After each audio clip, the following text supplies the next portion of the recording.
Okay, chalo, quiet now. Shall we start? Yes. So now we are starting with a new chapter. Yes, be quiet. Boys. Yes, all of you, be quiet. No pay attention here. See, we have to start with the next chapter here after urbanization. It is about the land reform. Okay. So the main question which basically comes in your exam, it is about the question आएगा write note on land reform, ऐसे question आता है. Okay, right note on करके आता है. सो आपको क्या पढ़ना है? One is whenever they are talking about the land reform, so you have to write in short what are the objective of the land reform, and then land reform के लिए क्या क्या मेजरमेंट किए गए थे, ये सबसे important होता है. Are you getting me? ठीक है. तो क्वेश्चन में क्या आपको मतलब जनरली क्वेश्चन कैसे आता है? Write a detail note on the land reform और what are the measurement of the land reform. Objectives of land reform ऐसा क्वेश्चन नहीं ज्यादा पूछा जाएगा. आप लोगों को जो क्वेश्चन आएगा एग्जाम में, it is on the measurement कि लैंड रिफॉर्म को करने के लिए क्या क्या मेजरमेंट अडॉप्ट किए गए थे. Okay, understood? Okay. See now in this chapter what are all things we have to see? Institutional structure कैसा है? Objectives of land reform क्या है? Land reform measure 3 measures दिए उन्होंने, and then reason for poor implementation of land reform. See we don't need to do this one. Last point जो है ना 6.4 reason for poor implementation of land reform, ये generally नहीं आता है. Land reform के लिए आएगा तो क्या उनके implement के लिए किया गया था वही question आता है. Okay. Institutional structure में first we will see in detail. See, economic relationship in the agriculture sector is determined by the institutional framework, which in turn determines the progressiveness or backwardness of this sector. Land ownership or absence of it, one of the important aspects which determine the progress or otherwise of agriculture. See, I must tell you, तुम लोगों के गांव में भी land रहेगा, है या नहीं है? गांव में जमीन है या नहीं? यस. अभी मुझे बताओ कि गांव की जमीन कितने लोगों के पास, पहले ये बताओ कि कितने लोगों के पास तुम्हारे मतलब तुम्हारा खुद का नहीं रहेगा लेकिन तुम्हारे फैमिली का एक लैंड रहेगा, बड़ा सा ऐसा खेती रहेगा. कितने लोगों के पास है गांव में खेती है? अच्छा, अभी बताओ ठीक, इतने लोगों के पास है, उसमें से बताओ कि कितने लोगों, ये कितने लोगों का खेती सेल करने के लिए अलाउड है. आपको अगर सेल करना है तो आप सेल कर सकते हो. ऐसे कितने लोगों का खेती है? हाँ. अभी आप बाकी लोगों को सेल करना क्यों नहीं अलाउ रहता है? बिकॉज आफ्टर इंडिपेंडेंस जो लैंड, ये देखो पहले कैसे था, जमींदारी सिस्टम वॉज देयर. ठीक है, जमींदारी सिस्टम में कैसा था कि मतलब मेरा खुद का ही जमीन रहेगा, लेकिन मैं अगर किसी साहूकार से लोन लेती हूँ, ठीक है, तो वो लोन के फॉर्म में क्या करता था, अगर मैं लोन रिपे नहीं कर पाई तो वो जमीन पूरा उसकी तरफ जा रहा था. करेक्ट. तो ऐसा करके जो जमींदार लोग थे वो बहुत रिच होते गए थे. देन लेटर ऑन गवर्नमेंट ने क्या किया कि जमींदार लोगों ने जितने जितने गरीब लोगों के जमीन अपने अंदर लेके रखे थे, उनको उन्होंने लिटरली अथॉरिटी उनकी तरफ से निकाल दिया. लेकिन जो उनके खुद के जमीन थे, जो जमींदार थे उनके खुद के जमीन थे, वो उनके पास ही रहे. ठीक है. लेकिन जो बाकी लोगों का जो उन्होंने लोन लेके जो अपना जमीन उनका अपने कब्जे में लेके रखा था, वो जमीन का अथॉरिटी गवर्नमेंट के पास चला गया. ओके. तो अभी गवर्नमेंट ने क्या किया कि जो गरीब लोग थे, जो गरीब फार्मर थे, उनको वो खेती करने के लिए उनका मतलब गवर्नमेंट का जमीन वो लोगों को दे दिया है. और अभी भी ऐसे बहुत सारे लोग हैं कि जिनका जो खेत है ना, वो बेसिकली भले उस खेत के ऊपर तुम्हारा नाम रहेगा, तुम्हारे पूर्वजों का नाम रहेगा, but still it is not allowed to sell that land. अभी भी अलाउ नहीं है. अगर आप ऐसे करते हो कि वो जमीन मतलब सेल तो कर लीगली तो सेल नहीं कर पाओगे. ऐसे वैसे किसी का नाम देके अगर आपने इलीगली कर भी दिया, तो जब वो प्रॉपरली उसका ओनरशिप लेने जाएगा तो उसको ओनरशिप नहीं मिलता है. ओके. तो अब जस्ट बोलने के लिए बहुत से लोगों के पास 1 एकड़ 2 एकड़ ऐसा जमीन रहेगा, उससे मोर देन 5 एकड़ भी रहता है. लेकिन अगर वो जमीन गवर्नमेंट का है then you can not sell it. Government ने आपको एक हेल्प के फॉर्म में दिया हुआ है. द रीजन बिहाइंड इट कि आप उसके ऊपर कल्टीवेशन करो और जो पैसा रहेगा उससे आपके घर का जो लिविंग स्टैंडर्ड ऑफ लिविंग है उसको इम्प्रूव करो. That was only the objective behind it. ठीक है. बट अगर आपको लगता है कि नहीं हम लोग गाँव में तो जाते नहीं है, गाँव में कुछ ज्यादा अर्निंग होता नहीं है खेती की तरफ से, तो गाँव का खेती में सेल करने के बाद मुंबई में मैं कुछ घर खरीद लूंगा, उससे मैं रेंट का इनकम अर्न करूंगा, तो you are not suppose to allow to sell that land. Are you getting me? तो ऐसा है यहाँ पे. तो ये इंस्टीट्यूशनल स्ट्रक्चर मतलब क्या होता है कि कैसे फार्मर्स को वो जमीन दिया गया था और उसके ऊपर कैसे उन्होंने मतलब क्या उनका स्ट्रेटेजी था वो जमीन देने का, और क्या उनका ऑब्जेक्टिव था, और सच्ची में वो ऑब्जेक्टिव फुलफिल हो पाया या नहीं हो पाया. What is your observation? Government ने लोगों को खेती तो दे के रखा हुआ है, but what you all feel कि सच्ची में फार्मर्स को प्रॉफिट होता है या नहीं होता है? फार्मर्स को प्रॉफिट नहीं होता है. अगर एक एग्जांपल के फॉर्म में देना चाहिए, मैंने आपको last time I don't think so कि मैंने तुम्हारे क्लास में बताया था, नहीं, लेकिन ऐसा है कि खर्चा वो लोग बहुत करते हैं, नुकसान गवर्नमेंट देता है. श्योर गवर्नमेंट हर महीने में या फिर जो कल्टीवेशन का पीरियड रहेगा 4 महीना 3 महीना 6 महीना, वो 6 महीने का एक पर्टिकुलर अमाउंट देता है फार्मर्स को. लेकिन वो अमाउंट कितना रहता है डिपेंड अपॉन द एकर. आपको 2,000 3,000 5,000 6,000 ऐसा अमाउंट मिलता है. ठीक है. लेकिन आपका नुकसान क्या रहता है उससे ज्यादा रहता है. अगर आपको वो नुकसान नहीं करना है then you have to take a insurance on your farm. अगर जैसे आप लोगों ने बनाना का कल्टीवेशन करा है, मुझे बनाना का खेती लगाना है, तो आपको उससे पहले क्या करना पड़ेगा, इंश्योरेंस निकालना पड़ेगा. ठीक है. जैसे अभी बीच में देखो बहुत वो बर्फ वाला बारिश गिरा था कहीं पे, तो मतलब अपने महाराष्ट्र में ही हुआ था, राइट. तो बहुत सारा जो उनका जो क्रॉप था वो लिटरली नीचे झुक गया था. और जो उन्होंने मतलब व्हाट वी कैन से जो होल्डिंग करके रखा था, उन्होंने जमा करके रखा हुआ था, वो भी बारिश में भीगने की वजह से क्या हो गया, उसको स्प्राउट आ गए थे. तो वो सेल होगा क्या बराबर से? नहीं. तो उसका वैल्यू भी कम हो जाएगा और सड़ जाएगा. Are you getting me? तो एक जो रहता है कि फार्मर्स जो ज्यादा नुकसान में रहते हैं, the reason behind it they are having lack of awareness. एक तो लैक ऑफ अवेयरनेस कि कैसे गवर्नमेंट का सिस्टम है, कैसे उसको यूज करना है स्कीम को, they are not having that knowledge here. Next thing, जो गोडाउन होने चाहिए वो गोडाउन वहां पे नहीं रहते हैं. अभी गोडाउन होना चाहिए नहीं होना चाहिए इसका डिसीजन कौन देता है? हर एक इंडिविजुअल फार्मर को तो पॉसिबल नहीं है उतना खर्चा करे करके. सो यहाँ पे इनिशिएटिव किसका होना चाहिए? Initiative should be done by the what we can say sarpanch रहता है, ग्राम सेवक रहता है. ठीक है. उनकी तरफ से ये इनिशिएटिव होना चाहिए गवर्नमेंट को अप्रोच करने का कि हमारे गांव में एक गोडाउन बना के रखो, so that what ever material किसी भी फार्मर को वहां पे मटेरियल रहेगा वो एटलीस्ट एक सेफर साइड के लिए वहां पे रख सकते हैं. Are you getting me? तो यहाँ पे see for the name take नहीं बोल सकती हूँ. मैं एग्री करती हूँ कि गवर्नमेंट पैसा देता है, गवर्नमेंट ऐसा नहीं है कि पैसा नहीं देता है, लेकिन वो पैसे को यूटिलाइज करना हम लोगों को नहीं आता है. और यूटिलाइज करना हम लोगों को नहीं आता है because we don't know how to approach it, how to take that money. और जो हमारे ऊपर जो रहते हैं, जैसे कि हम मुंबई में अगर हम लोग कहेंगे तो नगर सेवक है, आमदार है, they are on the authority. ठीक है. वो लोगों ने हमें गाइड करना चाहिए कि क्या करना चाहिए. वैसे ही गांव में रहते कि सरपंच रहता है, ग्राम सेवक रहता है, वो लोगों ने जो उनके गांव के लोग हैं उनको उन्होंने गाइड करना चाहिए. वैसे नहीं होता है. तो this is what a problem with the India. Otherwise अगर आप लोग बजट में कभी नोट करोगे then there you will find कि गवर्नमेंट तो इतना पैसा देता है फिर भी लोग क्यों नहीं ज्यादा मतलब इम्प्रूव कर पाते खुद को. So this is the point two think on it. Okay. चलो हम लोग देखते हैं कि अभी इन्होंने क्या दिया है इंस्टीट्यूशनल स्ट्रक्चर के लिए. Economic relationship in the agriculture sector is determined by the institutional framework which in turn determine the progressiveness or the backwardness of the sector. Yes, be quiet. I still hearing some voice here. एकदम शांत नहीं लग रहा है तुम लोगों का class. See, land ownership or absence of its one of the important aspects which determine the progress or otherwise of agriculture. ठीक है. लैंड ओनरशिप मिलना चाहिए.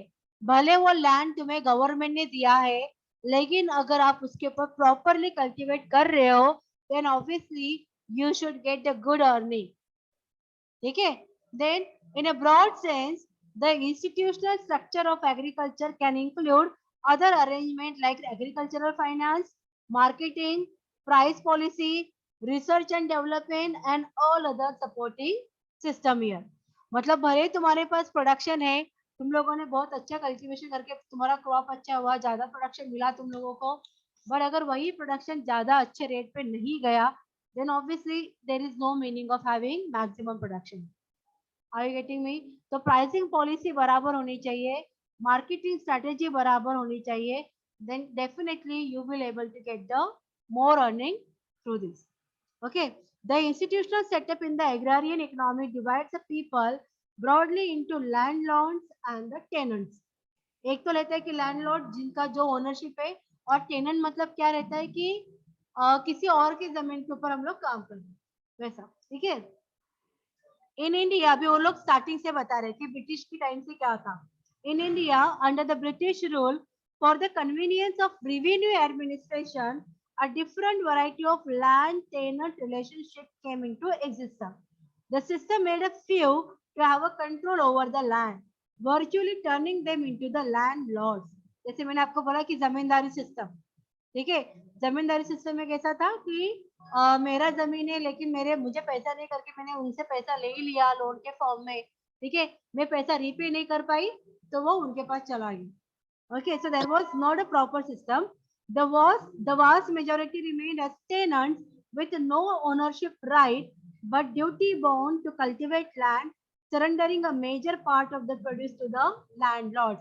मतलब अभी जमींदार है तो वहां पे जमींदार कल्टीवेशन करता था क्या? नहीं, मैं उस जमीन की ओनर थी, ठीक है। मैंने लोन लिया था, मैं नहीं रीपे कर पाई करके, जो मेरा ओनरशिप का अथॉरिटी था वो जमींदार के पास चला गया, लेकिन फिर भी वो जमीन के ऊपर मैं कल्टीवेशन करूंगी। Are you getting me? लेकिन कल्टीवेशन करने के बाद में जो प्रोडक्शन होता है, उसमें से मेजॉरिटी पार्ट जो रहेगा वो मुझे जमींदार को देना पड़ेगा। ओके, और मुझे मेरा जमीन होने के बाद में भी मुझे बहुत कम हिस्सा मिलेगा उसका। Okay, see, such a system acts as a major constraint on the progress of agriculture. Devoid of ownership rights, the farmer will have no incentive to work hard. मतलब वो लोग क्या कहेंगे कि क्या जमींदार को तो देना है, मुझे क्या फायदा मिल रहा है, तो वो लोग बहुत मेहनत करेंगे क्या उसके ऊपर? नहीं करेंगे। ठीक है। Those tenants with the right of inheritance created further problem of subdivision and fragmentation, leading to wastage of land, time and energy.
Mic mute था और इतना टाइम हो गया ये लोग कुछ बोल भी नहीं रहे, मैंने यहाँ पे सीधे लगाया हुआ है। हाँ अच्छा ये सब अपने क्लास के ही है। ओके हाँ चलो। आज कितने लोग हैं तुम लोग? हाँ 5 ही लोग, वो लोग भी हाँ ठीक है चलो। ओके नाउ नेक्स्ट यहाँ पे हम लोग कल के लेक्चर में क्या देखेंगे, लैंड रिफॉर्म मेजर्स क्या क्या है वो हम लोग नेक्स्ट लेक्चर में देखते हैं, ठीक है। ऑब्जेक्टिव अभी के लिए, लेकिन जो तुम्हारा मेन आंसर है ये वाला है लैंड रिफॉर्म मेजर्स, ये करके रखना ये चैप्टर में से। कितना देना है तुम लोगों को?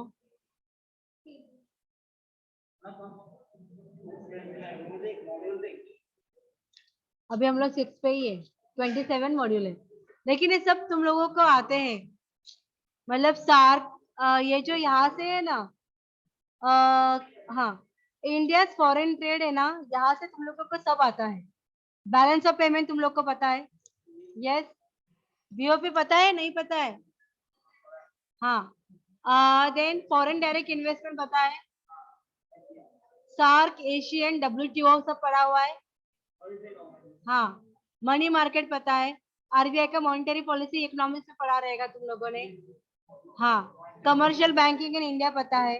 तो अपना मेन जो यहाँ पे जो तुम लोगों के लिए एकदम नया है ना, it is still I think this one chapter 18 तक ही है। हेल्थ एंड टूरिज्म इंडस्ट्री तुम लोगों ने नहीं पढ़ा रहेगा, health and tourism industry, insurance industry. हाँ मैं वही बोल रहा, अभी तुम लोगों ने नहीं पढ़ा है, मतलब 19 से लेकर 27 तक तो जरूरत नहीं है, उसका आगे वाला हाँ बराबर। यूएस